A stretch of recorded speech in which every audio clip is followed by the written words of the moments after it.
Welcome to my YouTube channel. আবার আমি চলে এসেছি একটা নতুন ভিডিও নিয়ে।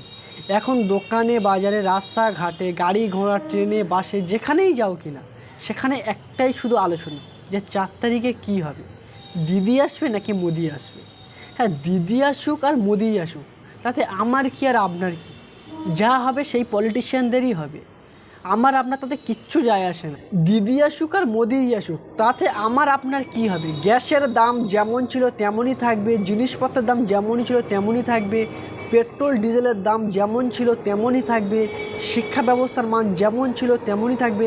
যারা কিডন্যাপ, যারা স্ক্যাম, যারা চুরি ডাকাতি যেমনভাবেই করতো ঠিক তারা তেমনভাবেই চালিয়ে যাবে, তাতে তাদের কোনো পরিবর্তন হবে না। তাতে দিদি এলো কিংবা মোদি এলো, তাতে আমাদের নর্মাল মানুষের তাতে কিচ্ছু যায় আসে না।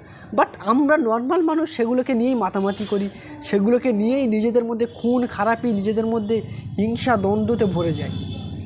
দিদি আসুক বা মোদি আসুক, সেই কিন্তু আমরা নিজেদের মধ্যে হিন্দু মুসলিম লড়াই নিয়ে লড়তে আরম্ভ করবো। বা সেই সব পলিটিশিয়ানদের ছেলেমেয়েরা তারা বিদেশে গিয়ে হায়ার স্টাডি করে তারা উঁচু জায়গাতে পৌঁছে যাবে। বাট আমরা শুধুমাত্র এখানে মাথার ঘাম পায়ে ফেলে নিজেদের কষ্ট করার পরেও হিন্দু মুসলিম এই লড়াইয়ের মধ্যে জিনিসপত্রের দাম বেড়ে গেছে, তারপরেও আমাদের সংসার চালানোর জন্য সেগুলোকে উচ্চ দামে কিনতে হবে। তাহলে আমাদেরকে মাথায় এত চিন্তা কেন যে দিদি এলো নাকি মোদি এলো? আমরা নর্মাল পাবলিক, সাধারণ পাবলিক যেমন বেকার ছিলাম, আমাদের চাকরি নেই, দিদি আসুক বা মোদি আসুক আমাদের চাকরি থাকবে না, চাকরি হবে না। এটাই সত্যি, এটাই বাস্তব। বাট আমরা সেটাকে মানতে খুবই আমাদের কষ্ট হয়। আজ তুমিই বলো, যদি দিদি কিংবা মোদি আসে তাহলে তোমার বাবার রোজগার কি বেড়ে যাবে, নাকি তোমার বাড়িতে যে চালের দাম, যেসব সবজির দাম সেগুলো কিছুটা দোকানদার কিছুটা কম নেবে? নিশ্চয়ই না। সেই তোমার বাবাকে বা তোমাকে যতটা পরিমাণ পরিশ্রম আগেও করতে হতো, এখনও ঠিক ততটা পরিমাণ পরিশ্রম করতেই হবে, তাহলে আপনার বাড়িতে দুমুঠো ভাত জোগান পাওয়া যাবে। তাহলে দিদি আসুক বা মোদি আসুক বা যেই আসুক, তাতে আমাদের নর্মাল পাবলিকের এত মাথা ব্যথার কোনো কারণ নেই। বাট আমরা নর্মাল পাবলিক সেগুলোকে নিয়েই মাতামাতি করে সেগুলো নিজেদের মধ্যে হানাহানি খুনোখুনি করতে আরম্ভ করেছি।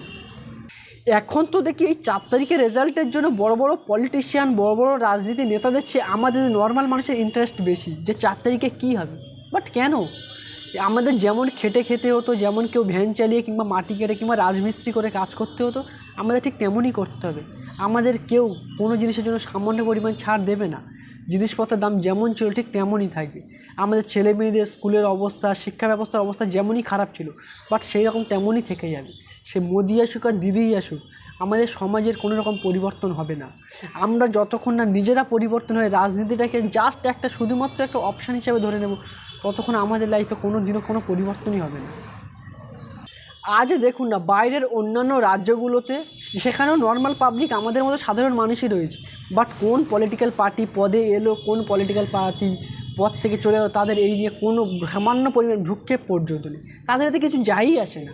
তারা এই পলিটিক্যাল পার্টির প্রতি এতটা ইমোশনাল নয় যে কোন পার্টি এলো কোন পার্টি গেল, তাতে আমাদের ভাই বোনেদের মধ্যে, আমাদের নিজেদের মধ্যে ঝগড়া হানাহানি হিংসায় ভরে যাও। তারা নিজেদের কাজেই ব্যস্ত এবং নিজেদের সাফল্য করতে, নিজেদের ছেলে মেয়েদের উচ্চ শিক্ষায় শিক্ষিত করতে তারা ব্যস্ত। তারা এই পলিটিক্যাল পার্টি থেকে অনেকটাই দূরে। আজ বহু সরকারি স্কুল শিক্ষকের অভাবে প্রায় বন্ধই হয়ে গেছে। বাট তোমার কি মনে হয়, দিদি কিংবা মোদি যেই পদে থাকুক না কেন, এই পদগুলোতে শিক্ষক কি আদৌ আসবে? এই স্কুলগুলো কি আবার চালু হবে? এই স্কুলগুলো কিন্তু আর চালু হবে না। এই স্কুলগুলোর যে শিক্ষা ব্যবস্থার যে অবস্থা, সেটা কিন্তু আর আগের অবস্থাতে কিছুতেই ফিরে আসবে না। কারণ সরকারি স্কুলগুলোর উপরে সাধারণ মানুষের ভরসা হারিয়ে ফেলেছে। আগে লোক সরকারি স্কুলগুলোকে একটা ভরসা পেত যে না, এই স্কুলে পড়লে আমার ছেলে কিংবা আমার মেয়ে মানুষের মতো মানুষ হবে। বাট আজকে সেই ভরসাটা তাদের নেই।